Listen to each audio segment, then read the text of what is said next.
able to recover. Well, one of them was actually driving off, but two of them, Peter Bassett, one of them, the other car that got the worst of the impact. I can't quite count the numbers from here, unfortunately. And so he is fortunately out of the car and out of the race, but best news of all, he's unhurt. But it's now into the lead of the race, Aaron Head. So Aaron Head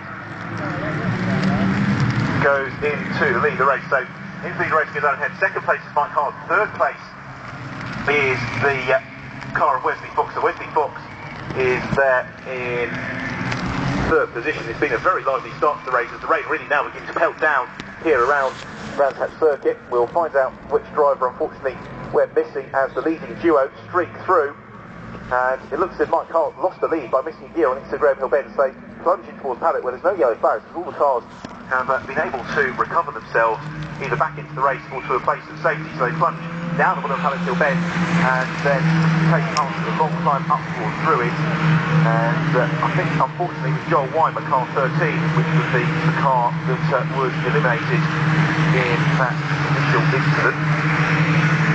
And Pete Bassett, we know, was involved in the other car there, but must be involved is Adam White, which is the lead. So Adam White experiencing the very mixed emotions that motorsport can give you, podium in one race, and unfortunately, to all intents and purposes, eliminated in the first corner incident, the second one. So, well, that was always going to happen. It was a poor start from Peter Bassett. Your cars tried to go either side, and ultimately, when you go 3 or 4 abreast towards Paddock Hill Bend for the first time, it rarely ends happily, and unfortunately, that was the case there. The good news is all the drivers completely unhurt, and so the race able to continue unencumbered. We are still having the lead of the race remaining. We're just over 17.5 minutes left on the clock as Aaron Head leads the race and is doing what he can now to streak away in a lead of it from Mike Hart and Wesley Fox in third position. John Mortimer is there in fourth, and I think we expect those 4 cars as this race progresses to just come together a bit more on the track and run fairly close together. We've got a bit of a gap back to the car in 6th position. That's number 4 car of Ian Davis, with then Andrew West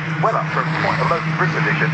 He has come up into 6th place, yes, 4 places on the line to Andrew West. Progressing well to the big slide from the race leader Aaron Head through Graham Hill Bend, basically negotiating. That's rather proved to be the quickest way through, and whereas the track was just drying, or at least remaining relatively stable during the height of the race, the rain really coming down now, and the drivers kicking up a lot of spray as they turn through circuits, which in terms of the driving challenge is actually better for the drivers, because at least they know where the grip is, or rather isn't, and then they can plot their way around the circuit accordingly. It's when the track is dry, getting wetter, and that braking point can change from one lap to the next. So over the line goes the race leader. It's another faster snap for him.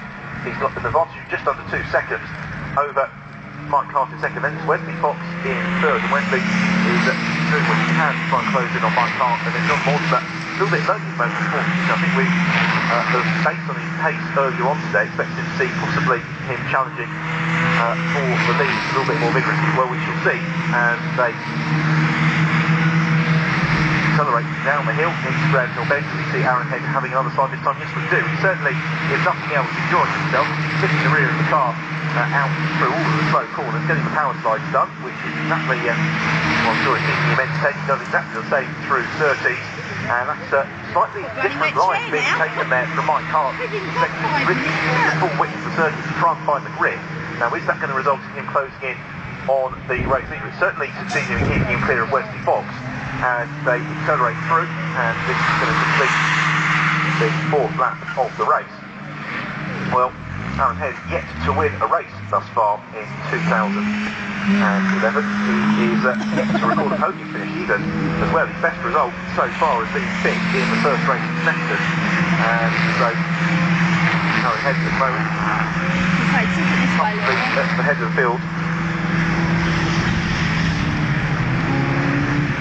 Although he has had the pace this year, it's just been mechanical problems that have rather deterred him. He's about to come and lap the first of the caterham Supersport cars, which is the fittingly Dutch orientated 114 for Carlos Ruhren, and he goes past Ruhren with no problems whatsoever, kicking into 13. The only advantage over Mike Head, and Mike Head turns not under any immediate pressure from Wesley Fox, and then we have a slight gap back again to John Mortimer in 4th position, and those 4 cars ahead of the field are vastly clear of Ian Davis in 5th and Andrew West in 6th position, and the pair of them in turn have got a fairly significant advantage over the car in 7th place. That's Spencer Horgan in car 12.